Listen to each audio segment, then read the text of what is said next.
Conteneur maritime en provenance du Myanmar.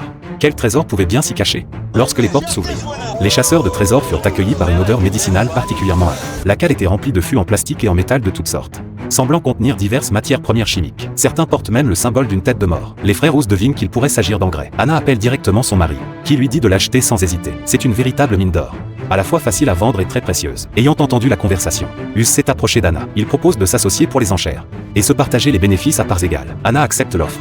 Après tout, c'est toujours mieux de partager les risques. Lorsque la vente aux enchères a commencé, Anna a ouvert les enchères à 2000 $. Les frères Black ont immédiatement surenchéri 2000 $.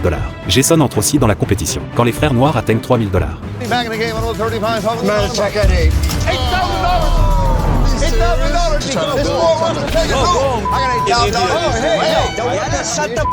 Anna porte l'enchère à 10 000 $. Us s'approche et murmure quelque chose à Anna. Mais l'instant d'après, Matthew explose de colère. Comme Anna ne pouvait pas surenchérir sur Matthew, les frères Roos décident d'intervenir personnellement. Face à cette offre élevée, Matthew doit finalement abandonner. Les autres chasseurs de trésors ne surenchérissent plus. Finalement, les frères Roos remportent le conteneur pour 18 000 $. Mais quel trésor contient-il vraiment? Anna leur a d'abord fait enfiler des combinaisons de protection, car le contenu était composé exclusivement de substances chimiques. Un camion contenait du dichlorométhane. 1000 gallons valaient 2000 $. Les fûts jaunes sont vides, et les cylindres verts, les plus prometteurs, étaient également vides. Ils découvrent ensuite un tas de poudre médicinale.